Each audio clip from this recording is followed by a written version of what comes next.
Welcome back to the class, everyone. As of recently, we've been talking a lot about building your roster in the mid game, working on those core teams, talking about what legendaries are really important. But today, I want to talk a little bit more about the long haul, about the best, most broken characters in the game that we can be working towards right now.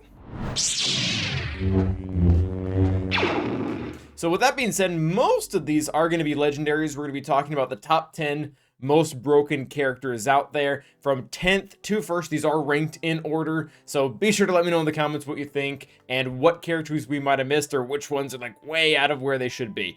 So 10th most broken character we're going to look at is actually the only one who isn't really a legendary, and we're going to kind of count Grievous as a legendary. He's in a very weird spot. But starting off with Admiral Piet. I know that we just talked about, a lot of these characters are long haul characters and ones that we're going to work towards, and Piet just doesn't really fit that description at all, but he is still very broken. It might have been a little bit more emphasized when he first came out, or when Dark Trooper came out slowly or shortly after him, but the dude just does everything you want him to do in regards to brokenness. Does he have one of the best Zetas in game with Emperor's Trap that adds 6% offense and potency every single time an Imperial character takes a turn in a row, which happens a ton with all the teams he goes with? Does he work with several different teams? Yes, he works with Vader, he works with Lord Vader, he works with Emperor Palpatine, he works with Veers, does not work with Iden, remember that one. Does he work before he's all the way geared up? Yes. Is there a requirement for multiple characters? Yes. So he just has so much going for him as a broken character. The amount of things that he is able to do on his own where he's not really reliant on other specific characters and mechanics to work. He just does the work himself. He is the engine. He's the one that gets the team off the ground. I know that Dark Trooper gets a lot of credit whenever he one-shots a Galactic Legend or something like that. But a lot of times it's because of this right here. When you get 6 stacks and then have 30 of them, that is a huge amount of offense. That's 3 offense ups on a character at one time. And then, yeah, Dark is also very good. We're not wanting to talk trash on him. He does hit the character 4 times, assuming he has all of his stacks. So Admiral Piet is going to take 10th place first. Oh, also, he has the best ship in the game, so that's pretty broken. Next up is going to be Grievous, and Grievous doesn't exactly go in as many different places as Piet does, but again, he is the one who is constantly moving the needle in the team that he is in. In the end game, yes, he is very good in the sense that he can counter Starkiller and some Galactic Legends depending on the comp, but what is really nasty about him is he starts to be good at a very low level, again, similar to Piet, where Piet can work under geared and take down really strong teams, assuming that him and his team go first. Grievous as well, with Metalloid Monstrosity, you can put him with whatever really droids you want, and he's going to wreak havoc on defense, because he'll end up taking 4 or maybe more bonus turns every single time one of them ends up eating the dust. He obviously does have an ideal team, especially in Territory Wars, where he has the Droidico Omicron, which is doing a whole lot of work right now. But again, even in my Gear 13, using him to unlock Padme, using him to take down really high tier teams like CLS, or just having the overall use of him in Conquest with the target lock to be able to push these teams back that just have stupid high speeds is very, very nice. So Grievous comes in at 9th place for just being a broken character. Is a little bit hard to get because you have to get him pretty much exclusively through Fleet Shard. I would not recommend Shard Shop currency. He is very expensive to buy there, especially in the early game when you really don't have that much Shard Shop currency at all. Next up is where we're going to start moving into our legendary level characters. First up at number 8 is going to be Jedi Knight Revan. Again, just so many broken mechanics within Jedi Revan. When he first came out, he caused so many issues because he essentially, or rather his team, had almost every mechanic that existed at the time. One of the more overpowered things he has is Mark, where it lets all of your allies target an enemy that otherwise they wouldn't be able to, so that you can bypass taunts or keep them from getting stealth, because it also applies irresistible buff immunity, just causing a whole lot of problems like that. He also has Savior, which is pretty broken, where he can just immediately make sure a Jedi doesn't die. I remember when Jedi Master Luke came out and everybody was thinking, oh, there's no way they're going to let Jedi Master Luke, the Jedi Galactic Legend tank, Savior apply to him. And sure enough, it does apply to him. So if you have Jedi Master Luke in the leadership spot, they try to kill him first. Jedi Knight Revan can actually save him and give him 100% of his health and protection back plus a bonus turn, which is super annoying because Jedi Master Luke is super hard to kill. And that applies to really any team he's on, as long as he's not the first to be killed when he's not in the leader spot. He also just has like a lot of other really good things. His damage is pretty decent. He's able to swap turns and as well as cleanse the entire team. He gains turn meter when he hits the marked character that he marks. And then they just gave him like a buttload of stats on top of that. So very similar to Piet in the sense that Piet, on pretty much any Empire team you put him on, he excels well. Jedi Revan is the same exact way. Any Jedi team you put him on, he pretty much makes it better. Even the ones that he shouldn't. Like, he shouldn't really make Jedi Knight Luke better because he is not meant to work with Old Republic Jedi Knight Luke, that is, but he does. And he shouldn't also make the Qui-Gon Jinn team better because he's not Galactic Republic, but he does. He makes it so annoying because of where Savior lands, and then Jedi Anakin goes berserk, and it's, yeah. I'm not saying that's the best value, but the fact that he does that, it's still, like, that's super annoying.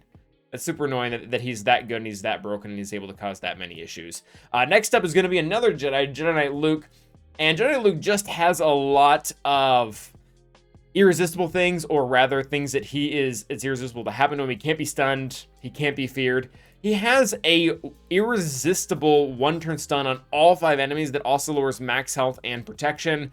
Not to mention, the dude is actually pretty tanky and can deal out a decent amount of hits. I feel like he's fallen a little bit in overall, maybe like overall player opinion of him as of recently, just because the Jedi, for whatever reason, actually now, maybe for the first time ever, seem like they need a little bit of help. JML, as far as Galactic Legends, while he is still very good in a lot of the mid-game areas, especially like Conquest, he's very, very important there. They've been struggling a little bit on PvP in the higher end, especially with a lot of the other Galactic Legends constantly getting helpers like Rey with Cal and whatnot. But overall, still very good.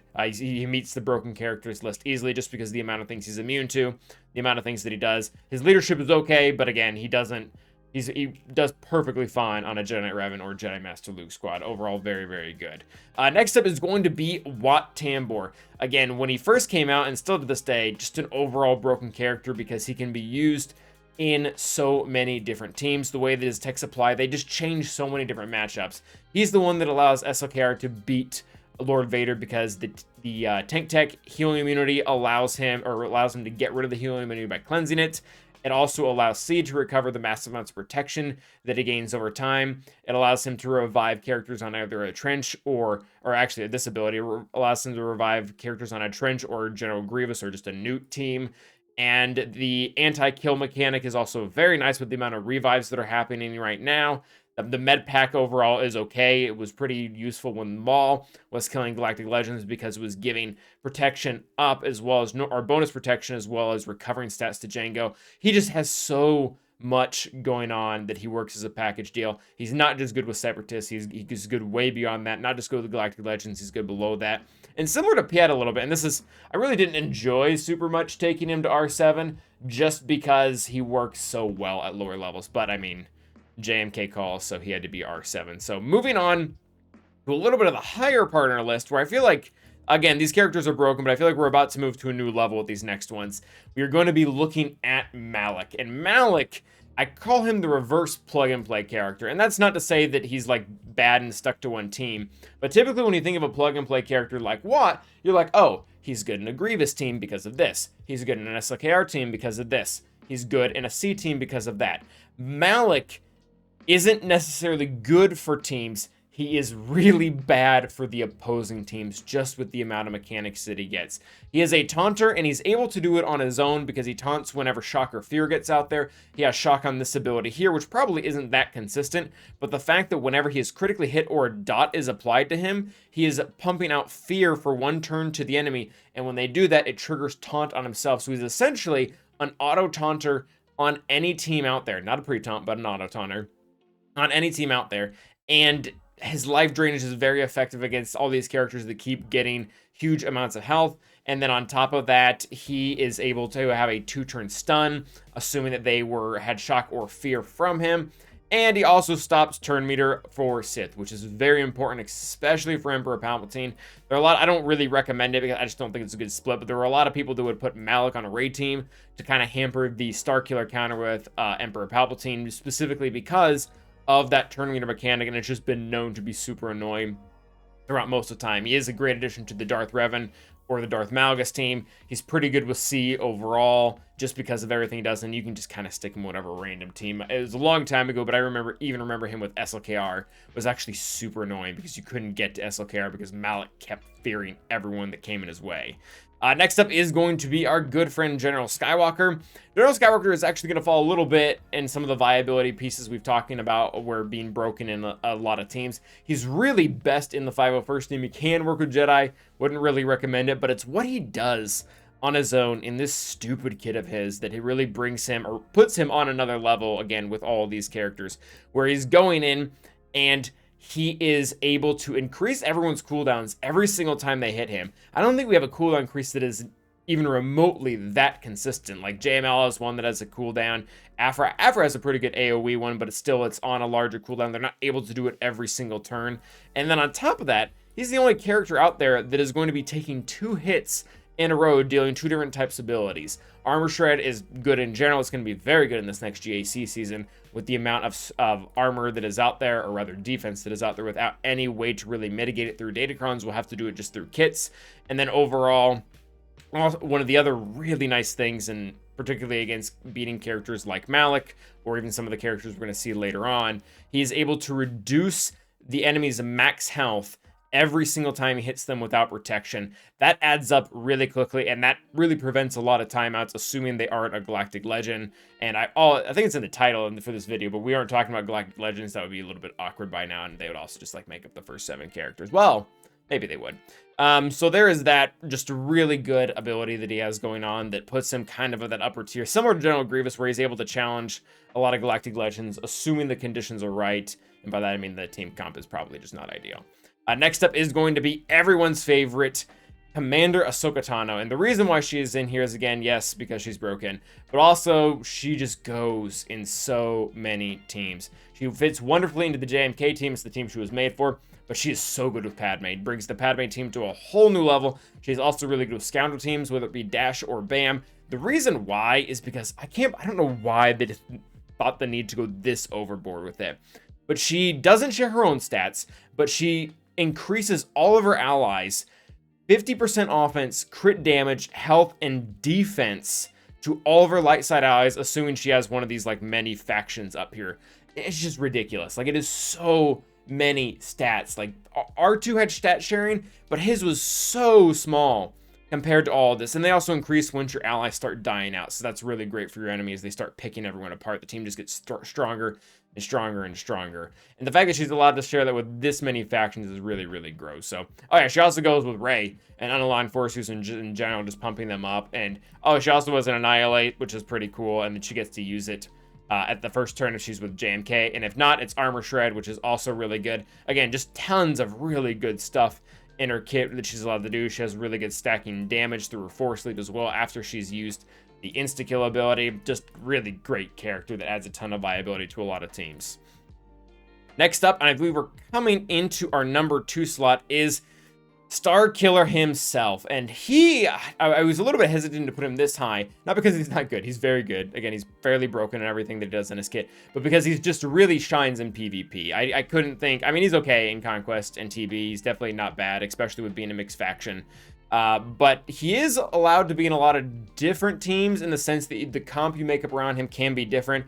He's really good in 3s with Seer and Crew. I realize that's not really realistic for most players, but he's also good with Emperor Palpatine and Mara Jade, whether in 3v3 or 5v5. He can be put with a Savage and Luminarchron if you have that one, if you've been so brave to apply the Luminarchron.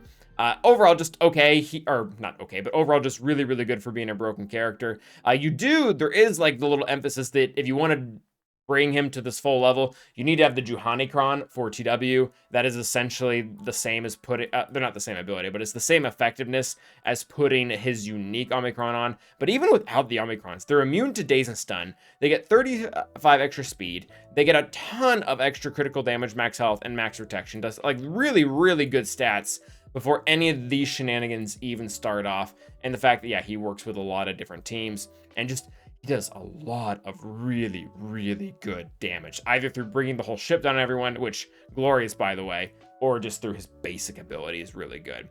And last, and definitely not least, and this is where I think is probably the epitome of broken in the game right now, is Third Sister, Reva herself.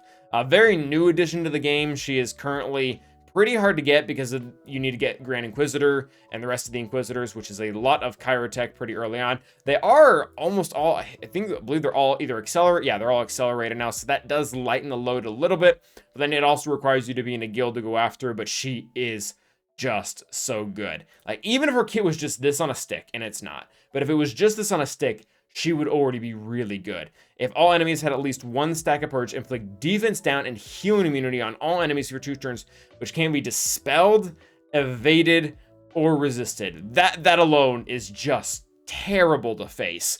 Having 2-turn healing immunity that can't be cleansed and can't be resisted. Like, what do you do with that? You just die.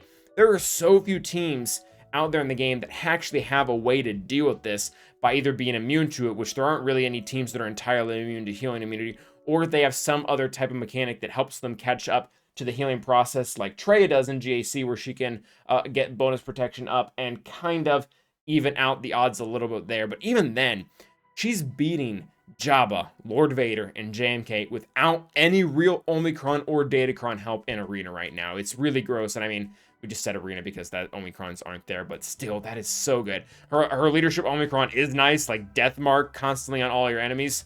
Cool, very nice. Have them all die, especially Inquisitors were always pretty good at surviving and controlling the battle. They really kind of sucked at dealing damage for the longest time.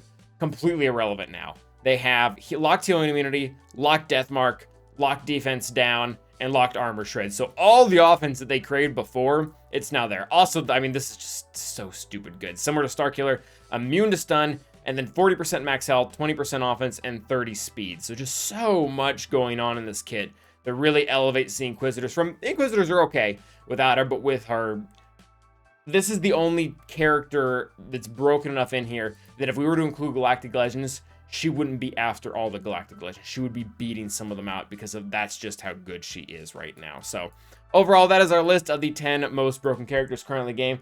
As always, let us know what you think. And until next time, stay awesome.